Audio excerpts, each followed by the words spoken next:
an Indian agency, riflemen, Osages, Creeks, trappers, dogs, horses, half-breeds.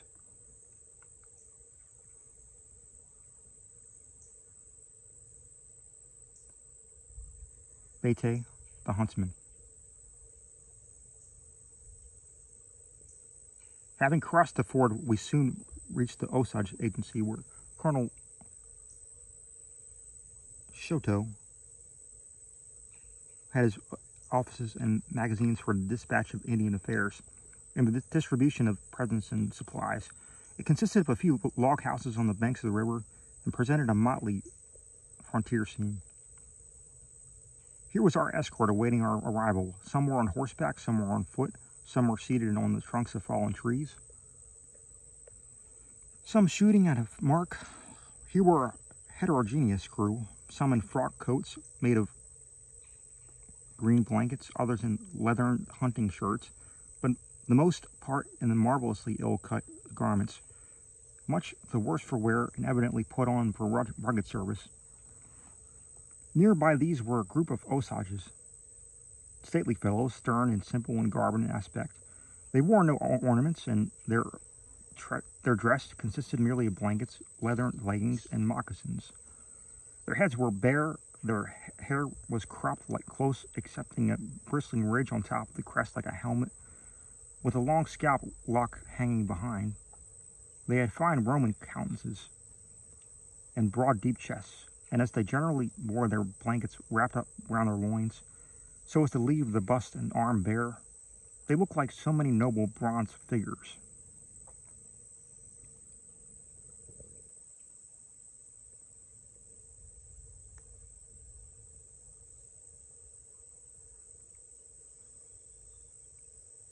The Osages are the finest looking Indians I've ever seen in the West. They have not yielded sufficiently as yet to the influence civilization to lay by their simple Indian garb, or to lose the habits of the hunter and the warrior, and their poverty prevents their indulging in much luxury of apparel. In contrast to these were a gaily dressed party of Creek. There is something at first glance quite oriental in the appearance of this tribe. They dress in calico hunting shirts of various brilliant colors, decorated with bright fringes and belted with broad girdles embroidered with beads. They have leggings of dressed deer skins or of green or scarlet cloth, with embroidered knee bands of tassels. Their moccasins are fancifully wrought and ornamented, and they wear gaudy handkerchiefs tastefully bound around the heads. Besides these were a sprinkling of trappers, hunters, half-breeds, Creoles, Negroes of every hue, and all that other rabble-rout of nondescript beings that keep about the frontiers. Being civilized in savage life, between civilized and savage life, as those equivocal birds, the bats, hover above the confines of light and darkness. The little hamlet of the agency was in a complete bustle. The blacksmith's shed, in particular, was a scene of preparation. A strapping Negro was shoeing a horse. Two half-breeds were fabricating iron spoons in which to melt lead for bullets. An old trapper in leather and hunting frock and moccasins had placed his rifle against a workbench while he superintended the operation and gossiped about his hunting exploits. Several large dogs were lounging in and out of the shop or sleeping in the sunshine, while a little cur with a head cocked on one side and one ear erect was watching with that curiosity common to little dogs. The process of shoeing the horse, as if studying the art or waiting for his turn to be shod. We found the Count and his companion, the virtuoso, ready for the march. As they intended to overtake the Osages and pass some time in hunting the buffalo and wild horse, they provided themselves accordingly, having, in addition to the steeds in which they used for traveling, others of a prime quality, which were to be led when on the march and only to be mounted for the chase. They had, moreover, engaged the services of a young man named Antoine, a half-breed of French and Osage origin. He was to be a kind of jack of all work, to cook, to hunt, to take care of the horses, but he had a vehement propensity to do nothing, being one of those worthless brood engendered and brought up among the missions. He was, moreover, a little spoiled by being merely a handsome young fellow, an Adonis of the frontier, and still worse, by fancying himself highly connected, his sister being concubine to an opulent white trader.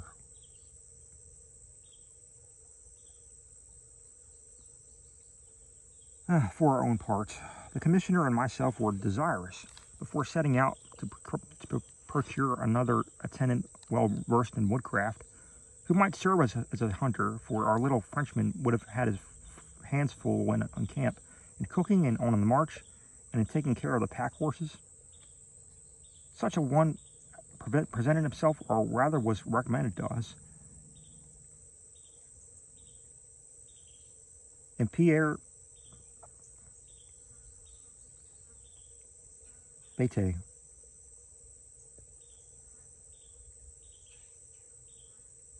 A half-breed of French and Osage parentage.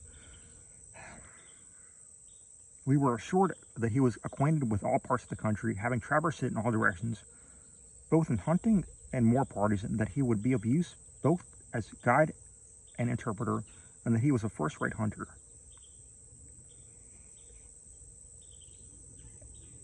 I confess I did not like his looks when he was first presented to me.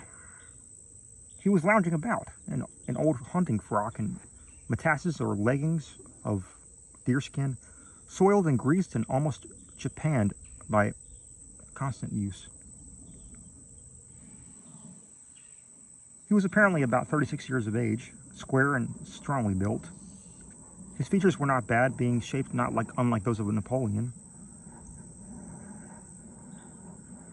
but sharpened up with high Indian cheekbones. Perhaps the dusky greenish hue of his complexion aided his resemblance to an old bronze bust I had seen of the emperor. He had, however, a sullen saturnine expression, set off by a slouched woolen hat and elf locks that hung about his ears. Such was the appearance of the man, and his manners were equally unprepossessing. He was cold and laconic, made no promises nor professions, stated the terms he required for the services of himself and his horse, which we thought rather high, but showed no disposition to abate them, nor any anxiety to secure our employ. He had altogether more of the red than of the white men in his composition, and as I had been taught to look upon all half-breeds with distrust, as an uncertain and a faithless race,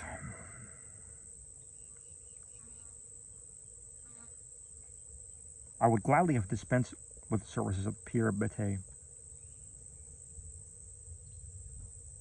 We had no time, however, to look upon for any one more to our own taste, and had to make an arrangement with him on the spot. He had then set about making his preparations for the journey, promising to join us at our evening encampment. One thing was yet wanting to fit me out for the prairies, a thoroughly trustworthy steed. I was not yet mounted to my mind. The gray I had bought, though strong and serviceable, was rough. At the last moment I succeeded in getting an excellent animal, a dark bay.